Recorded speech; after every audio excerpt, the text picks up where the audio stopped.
ದರ್ಶನ್ಗೆ ಕನಿಷ್ಠ ಸೌಲಭ್ಯಗಳನ್ನು ಕೊಡೋದಕ್ಕೆ ಆದೇಶ ನೀಡಿದೆ ನ್ಯಾಯಾಲಯ. ಕನಿಷ್ಠ ಸೌಲಭ್ಯ ಕೋರಿ ಸಲ್ಲಿಸಿದ್ದಂಥ ಅರ್ಜಿ ಮಾನ್ಯ ಆಗಿದೆ.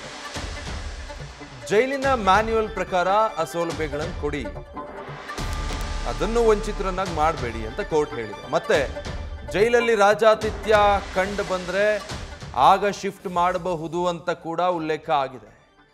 ಶಿಫ್ಟ್ ಮಾಡುವ ಅಧಿಕಾರ ಜೈಲಿನ ಐಜಿಗಿರುತ್ತೆ ಅಂತ ಕೋರ್ಟ್ ಹೇಳಿದೆ. ಮ್ಯಾನ್ಯುಯಲ್ನ ಪ್ರಕಾರ ವಾಕಿಂಗ್ ಮಾಡೋದಕ್ಕೆ ಅವಕಾಶ ಕೊಡಬೇಕು.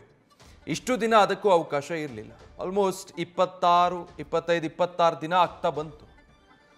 ದರ್ಶನ್ ಈಗ ಮತ್ತೆ ಪರಪ್ಪನ ಅಗ್ರಹಾರಕ್ಕೆ ಹೋಗಿ ಅವತ್ತಿಂದ ಬಿಸಿಲೇ ನೋಡಿಲ್ಲ ನಾನು ಅಂತ ಹೇಳ್ಕೊಂಡಿದ್ರು. ಇವತ್ತು ಬೆಳಗ್ಗೆ ಬಟ್ಟೆಗಳು ಕೊಡ್ತಾ ಇಲ್ಲ, ಹೊರಗಡೆ ಬಿಡ್ತಾ ಇಲ್ಲ, ಬಿಸಿಲನ್ನೇ ನೋಡಲಿಲ್ಲ, ತುಂಬ ಸಮಸ್ಯೆ ಆಗ್ತಾ ಇದೆ.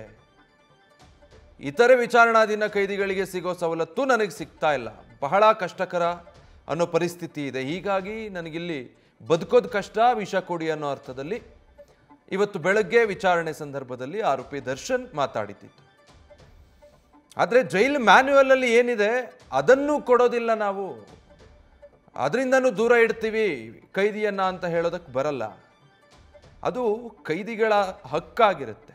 ಕನಿಷ್ಠ ಅಲ್ಲಿ ಜೀವಿಸೋದಕ್ಕಾದರೂ ಆಗಬೇಕಲ್ಲ. ಇನ್ನು ವಿಚಾರಣಾಧೀನ ಕೈದಿ ಅಥವಾ ಕೈದಿನೇ ಆಗಿರಲಿ, ಜೀವಂತವಾಗಿರಬೇಕು, ಆರೋಗ್ಯವಾಗಿರಬೇಕು, ಜೀವಿಸಬೇಕು, ಜೈಲು ಒಳಗಡೆ ಶಿಕ್ಷೆ ಅನುಭವಿಸಬೇಕು ಅಂತಾದರೆ ಅದಕ್ಕೆ ಬೇಕಾಗಿರೋ ಕನಿಷ್ಠ ಸೌಕರ್ಯಗಳಾದರೂ ಇರಬೇಕಲ್ಲ. ಉತ್ತಮವಾದಂಥ ಆಹಾರ, ಗಾಳಿ, ಬೆಳಕು. ನ್ಯೂಸ್ ಫಸ್ಟ್ ನಿರ್ಭೀತಿಯಿಂದ ನಿಮ್ಮ ಪರವಾಗಿ.